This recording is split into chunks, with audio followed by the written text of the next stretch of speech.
आज हम वैज्ञानिक, आध्यात्मिक और धार्मिक पक्षों और तथ्यों के अनुसार जानेंगे कि पुरुष बाय डिफॉल्ट फीमेल ही होते हैं। ये सुनकर थोड़ा झटका लग सकता है, लेकिन इसको हम धार्मिक, आध्यात्मिक और वैज्ञानिक पक्ष तीनों से ही समझने का प्रयास करेंगे कि ऐसा दृष्टिकोण क्यों बन रहा है। आध्यात्मिक पक्ष में हम लिंग भेद का दृष्टिकोण नहीं रखेंगे, क्योंकि लिंग भेद एक भौतिक पक्ष है। आध्यात्मिक पक्ष ये है कि निर्गुण निराकार परब्रह्म ही पूर्ण पुरुष है। निर्गुण निराकार का अर्थ है जिसका कोई गुण और आकार नहीं। यह इन सब से मुक्त है, अनंत है। यही परब्रह्म जब गुणों और आकार में रूपांतरित होता है तो यही स्वरूप प्रकृति कहलाती है। यानी एक ही रूप जब तक स्थिर निर्गुण निराकार है तब तक वह शव है, और वही जब हरकत में आ जाता है, गुण और आकार लेने लगता है, तो वही शव से शिव, शिवा, शक्ति या प्रकृति कहलाता है। तो हमारे स्त्री पुरुष शरीर प्रकृति का हिस्सा है, यानी देखने और व्यवहार करने में ही सिर्फ भिन्नता है।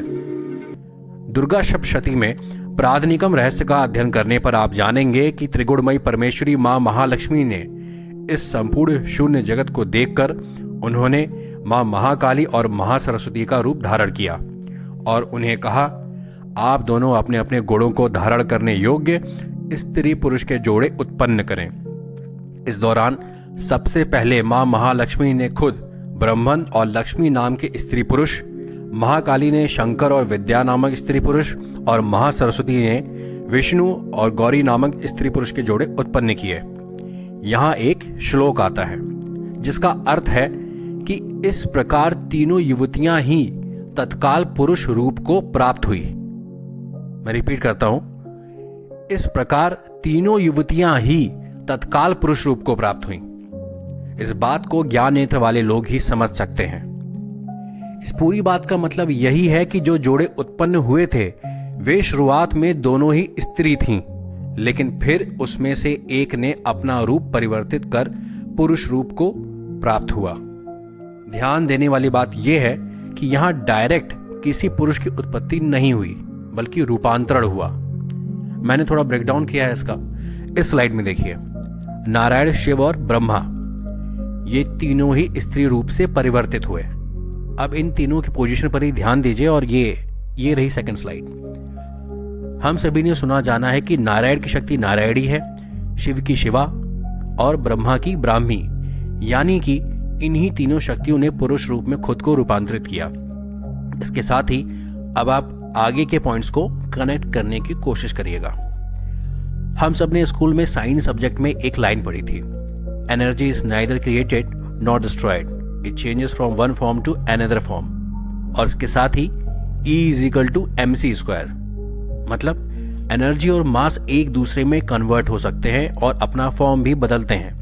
और इसी वीडियो के फर्स्ट पार्ट में आपने आध्यात्मिक पक्ष में भी जाना था कि निर्गुण निराकार परमात्मा का साकार रूप ही प्रकृति है, शक्ति है या स्त्री। अब आप कमेंट करके बताइए कि क्या पुरुषों का अपना कोई अस्तित्व या आधार नहीं है? क्या पुरुष दिखना और पुरुषत्व महसूस करना प्रकृति का ही धोखा है? वैज्ञानिक पक्ष को जानने की कोशिश करते हैं कि क्या सारे पुरुष स्त्रियों के ही अवतार हैं, और हैं तो कैसे। बेसिकली हम ये पहले से ही जानते हैं कि जब स्पर्म सेल फर्टिलाइज होता है तो उसमें मौजूद X या Y क्रोमोसोम के आधार पर भ्रूण का लिंग निर्धारित होता है, जिसमें Y क्रोमोसोम पुरुष लिंग और X क्रोमोसोम स्त्रीलिंग का निर्धारण करते हैं। अब इसमें पुरुष में X और Y दोनों क्रोमोसोम्स जोड़े में उपस्थित होते हैं और स्त्री में सिर्फ X क्रोमोसोम्स ही जोड़े में उपस्थित होते हैं। फर्टिलाइजेशन प्रोसेस में अगर X और Y क्रोमोसोम्स का जोड़ा बनता है तो मेल चाइल्ड, और X क्रोमोसोम्स का जोड़ा बनता है तो फीमेल चाइल्ड होता है। लेकिन सबसे अजीब बात यह है कि क्रोमोसोम्स के सुनिश्चित हो जाने के बाद भी भ्रूण का विकास उस तरह से नहीं होता है। हैरान करने वाली बात यह है कि भ्रूण शुरुआती 6 से 7 हफ्तों में एक मादा भ्रूण के रूप में ही विकसित होता है, और फिर उसके बाद सुनिश्चित क्रोमोसोम्स के आधार पर नर या मादा शरीर में विकास करना शुरू करता है। इसे डिफॉल्ट फीमेल प्रिंसिपल के नाम से जाना जाता है। इसी ट्रांसफॉर्मेशन का धार्मिक पक्ष मैंने आपको दुर्गा सप्तशती और आध्यात्मिक पक्ष का साकार निराकार ईश्वर के आधार पर पिछली वीडियोस में बताया। तो दोस्तों कमेंट करके ज़रूर बताएं कि आपको ये वीडियो कैसे लगी और ज़्यादा से ज़्यादा लोगों तक शेयर करें। इसी तरह जुड़े रहिए अपने वैदिक सिस्टम से। Must follow, subscribe and do like, comment and share. Her her Mahadev.